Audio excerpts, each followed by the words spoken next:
لہجے میں تھوڑی سی تبدیلی ضرور آئی، لیکن جو افسوسناک بات کہی انہوں نے وہ یہ کہ اگر آپ کو یعنی اتنا ایران سے محبت ہے تو پھر آپ ایران چلے جائیں، آپ ایران چلے جائیں۔ یہ بات اس لیے کر رہا ہوں کہ اب یہ ساری جو ہے نا وہ میرے خیال میں 1 درجن کے قریب جنرل حضرات بیٹھے ہوئے تھے، اتنے علماء کرام بیٹھے ہوئے، کسی سے کوئی ڈھکی چھپی بات نہیں ہے، نہ ان کو کسی کا خوف ہے نہ ہم کو کسی کا خوف ہے۔ جو بات انہوں نے کہی تھی، ہم سے یہ کہا جا رہا ہے کہ آپ جو ہے نا اگر ان سے محبت ہے تو آپ ادھر چلے جائیں۔ آپ مجھے بتائیں کہ آج تک کسی صوبے میں بہت جگہ پر پارچنار ہے، کراچی ہے، اسلام آباد ہے، وہ علاقے غیر، کسی جگہ شیعوں نے کسی فوجی سپاہی کو شہید کیا ہو؟ آپ نہیں ریکارڈ دکھا سکتے۔ جو لوگ فوجی جوانوں اور ان کے افسروں کے سروں کو کاٹ کے ان کا فٹ بال کھیلتے رہے، جنہوں نے دن دہاڑے حاضر سروس جرنیل کو اسی پنڈی میں، میرے خیال میں شاید اگر میں غلط نہ کہوں وہ آئی اسپیشلسٹ بھی تھے، ان کو شہید کر دیا، ان کو کبھی آپ نے کہا ہے یہاں سے نکل جاؤ اور وہاں چلے جاؤ، افغانستان چلے جاؤ؟ ہم سے یہ کہا جا رہا ہے۔ یہ آپ انکار نہیں کر سکتے کہ پاکستان قائد اعظم نے بنایا ہے۔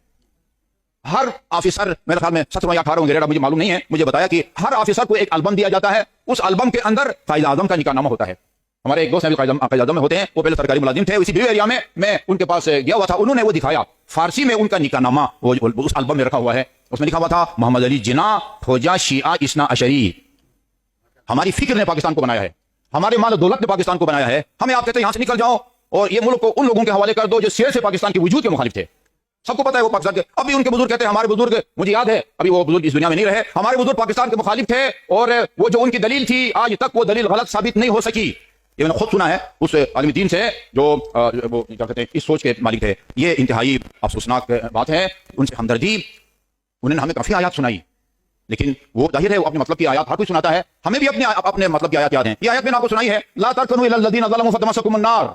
سب سے پہلے تو انہوں نے اظہار خیال کے آغاز میں فرمایا، افسوس کا اظہار کیا، اور افسوس کا اظہار کرنے کے بعد کہا کہ وہ رہبر شہید وہ مجھے وہ پسند کرتے تھے، مجھ سے میرے ذاتی تعلقات تھے، اور انہوں نے کہا کہ میں آپ کو اس لیے پسند کرتا ہوں کہ میں بھی فرزند علی ہوں اور آپ بھی جو ہے نا وہ فرزند علی ہیں۔ ساتھ ساتھ انہوں نے پھر ایران سے اپنی ہمدردی کا اظہار کرتے ہوئے فرمایا کہ میں نے ان سے کہا تھا کہ آپ جو ہے نا وہ پہلے طاقتور بنے۔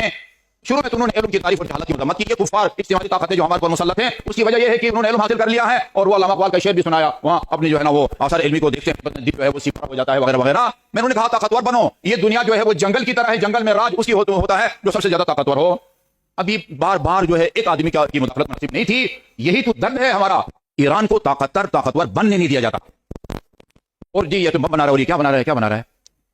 اور انہوں نے اس خدشے کا اظہار کیا کہ ایران جو ہے وہ مثلا بعض ممالک کے اگر آپ ملک کا نام بھی لیا وہ اس پر حملہ نہ کریں، اور ہمارا ان سے جو ہے وہ دفاعی معاہدہ ہوا ہے، لہذا پھر ہم ان کا دفاع یا ان کی مدد کرنے پر مجبور ہوں گے۔ انہوں نے اپنے اس خدشے کا اظہار کیا ہے، اور میں وہ چیف صاحب کا ایک جملہ ابھی دیانت کا تقاضا یہ ہے کہ میں اس کو دہراؤں۔ انہوں نے یہ بھی کہا، لوگ کہتے ہیں کہ وہ ایران کے بعد پاکستان کا نمبر آئے گا، انہوں نے کہا کہ ایران کو کچھ نہیں ہوتا اور آخر میں فتح ایران کی ہوگی، یہ ان کے الفاظ تھے۔ اور پھر کہا کہ اس کے بعد پاکستان کی باری ہے، انہوں نے یہ بھی کہا کہ پاکستان ایران نہیں ہے، اگر پاکستان جاتا ہے تو اس کے ساتھ آدھی دنیا بھی جائے گی۔ یہ الفاظ جو ہے ان کے آپ تک پہنچنا وہ ضروری ہے، لیکن مجموعی طور پر مجھے افسوس یہ ہوا کہ انہوں نے یعنی بڑے سخت لہجے میں اور بزرگ علماء کرام کے سامنے بڑے توہین آمیز انداز میں گفتگو کی، اور پھر ہمیں یعنی اسی پوائنٹ پر ان سے سوال کرنے کا بھی انہوں نے موقع نہیں دیا، اور افطار اور نماز کے بعد جو ہے وہ چلے گئے، اور البتہ ان کے ترجمان بعد موجود ہے، ان کے سامنے بعض علماء نے جو ہے نا وہ اظہار خیال کیا، اور آخر میں آپ اس کو لطیفہ سمجھیں، وہ ایک صاحب تھے غالباً کوئی جنرل صاحب تھے، انہوں نے ان کے سامنے وہ گھڑی رکھی اور آہستہ سے کہا 20 منٹ باقی ہیں افطار میں۔ تھوڑی دیر کے بعد پھر وہ گھڑی کی طرف دیکھنے لگے، تو میں نے کہا آپ آج افطار ہمارے ساتھ کریں اور ان کو جو ہے نا 10 منٹ اور دے دیں۔